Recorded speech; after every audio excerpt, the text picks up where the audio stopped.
जैसे ही आमिर खान की मूवी सितारे जमीन पर है के बॉयकॉट होने लगे, वैसे ही खान साहब की पूरी टीम लग गई अपनी पेट्रियोटिज्म को साबित करने में और इतना बड़ा कदम उठाया। पता क्या किया? अपने सोशल मीडिया हैंडल के डीपी पर तिरंगे का फोटो लगा लिया। इससे बड़ा कदम क्या ही हो सकता है दोस्तों। दरअसल खान साहब के अभी फोटोज खूब वायरल हो रहे हैं। उनके वो फोटोज जब वो 2020 में टर्की के दौरे पर गए थे और जाकर सीधे सीधे किनसे मिलते हैं? लाल सिंह चड्ढा की शूट होनी थी टर्की में ही क्यों शूट होनी है? और अगर चलो तुम टर्की गए भी, लेकिन तुम टर्की अगर शूट के लिए गए तो वहां पर जाकर टर्की के राष्ट्रपति एर्दोगान की वाइफ से ही मिलना क्यों था तुम्हें? दोस्तों, एर्दोगान की वाइफ से मिलने पर सवाल क्यों उठ रहे हैं? 2020 में जब दिल्ली में दंगा होता है तो किस प्रकार से एक बायसनेस का चेहरा झलकता है एर्दोगानी का।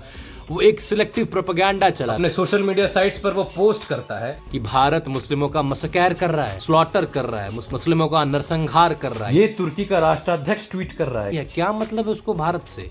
ये वाला फोटो आपको याद होगा, शाहरुख नाम था शायद इसका, पता नहीं, I don't remember the exact name. इस व्यक्ति ने किस प्रकार से बंदूकें लहराई, वहां के लोकल विधायक पर किस प्रकार के आरोप सिद्ध हुए, ये सब ने देखा। लेकिन इंटरनेशनली दिल्ली के दंगों को एक मुद्दा बनाया गया भारत को बदनाम करने के लिए, भारत के स्ट्रक्चर को हैम्पर करने के लिए और हिंदुओं को बदनाम करने के लिए। वो हिंदू जो सहिष्णु है, उसने सदा सर्वदा से सभी धर्मों का सम्मान करना सीखा है, सभी धर्मों को अपने अंदर जगह दी, और जो सम्मान की भाव आज हिंदुओं के गले पर तलवार का काम कर रही है। 2019 को जब आर्टिकल 370 को रिवोक किया जाता है, कश्मीर से आतंकी गतिविधियों को समाप्त करने के लिए एक बहुत बड़ा मास्टर स्ट्रोक लेती है भारत की गवर्नमेंट, तो उसमें भी भारत के इंटरनल मैटर में भी तुर्की का प्रेसिडेंट जिनके वाइफ से आमिर खान मिलते हैं और बड़े बड़े ट्वीट्स आने लगते हैं, वो राष्ट्रपति ये पोस्ट करता है कि कश्मीर पर हिंदुस्तान का हक नहीं है, कश्मीर को हिंदुस्तान सप्रेस कर रहा है, भारत की सरकार वहां पर जबरन 370 हटाकर कश्मीर के लोगों के साथ अन्याय कर रही है। भारत के इंटरनल मैटर पे, जिस कश्मीर के लिए भारत का एक एक बच्चा जान देने को तैयार है, जिस कश्मीर के लिए अरे अटल बिहारी वाजपेयी ने कहा था कि भारत का कंकड़ कंकड़ शंकर है, ये कोई मात्र एक भूमि का टुकड़ा नहीं है, उस भारत के भूमि के टुकड़े टुकड़े करने के ख्वाब देखने वाले तुर्की के प्रेसिडेंट के साथ आमिर खान दोस्ताना संबंध रखते हैं। पाकिस्तान में जब आपदाएं आती हैं तो शाहरुख खान स्टेज पर परफॉर्म करते हैं, टिकट्स के पैसे पाकिस्तान भेजे जाते हैं, लेकिन वहीं हिंदुस्तान में जब पहलगाम अटैक्स होते हैं, वो हिंदुस्तान जहाँ की जनता ने तुम्हें आमिर खान शाहरुख खान बनाया, वो जनता जिसने तुम्हें इस काबिल बनाया कि तुम कहीं पर नाच कर पैसा लेकर पाकिस्तान को सपोर्ट कर पाओ, उस हिंदुस्तान की 28 लोगों को जब धर्म पूछ कर, मजहब पूछ कर मारा जाता है, तुम्हारे मुख से एक शब्द नहीं निकल पाता। 2019 में तुर्की का राष्ट्रपति एर्दोगान यूएन में कश्मीर का मुद्दा उठाता, ये कहता है कि कश्मीर में 8 मिलियन पीपल स्टक हैं, फंसे हुए हैं भारत के ऑपरेशन से।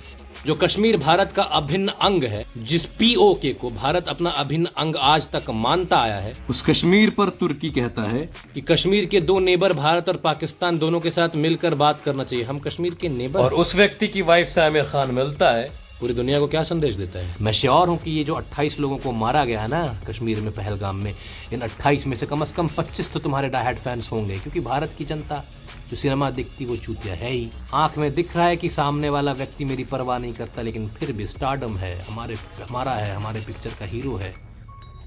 जो लोग इस वीडियो को देख रहे हो, सोचो एक शब्द कहा इसने। इस व्यक्ति ने ऑपरेशन सिंदूर जब कंडक्ट हुआ, एक बार भी कुछ कहा? जब इसको दिखने लगा कि ऑपरेशन सिंदूर हुए 1 हफ्ता बीत गया, तो दिखने लगा कि अब अगर कुछ ना बोले क्योंकि इसकी मूवी आने वाली है तो हो सकता है कि कुछ गड़बड़ मच जाए, तब इसने ऑपरेशन सिंदूर पर 2-4 अच्छी लाइनें लिख डाली। इन बॉलीवुड के भांड पर अरे कितनों की बात की जाए, एक व्यक्ति, not even a single even, मतलब I am not speaking about only these Muslim actors और खान्स, हमारे भारत के वैसे एक्टर्स, वैसे डायरेक्टर प्रोड्यूसर जिनकी पिक्चरें भारत की जनता चलाती हैं, जो ये पैरवी करते हैं कि पाकिस्तान से सिंगर्स को बोरो कर लाओ, पाकिस्तान से एक्टर्स को उठा के ले आओ, उनको काम दो, वैसे लोग भी आज खामोश है। कुछ भी कर लो, लेकिन ऐसे भांड जो अपने देश के लिए बोलने की हिम्मत ना रखे, कुव्वत ना रखे, वैसे लोग दिखावे की पैट्रियटिज्म करने के लिए अपने डीपीज में तिरंगा तो रख सकते हैं, लेकिन उनके मस्तिष्क में, मन में, उनके हृदय में चांद तारा ही बसेगा दोस्त, सफेद पट्टे वाला।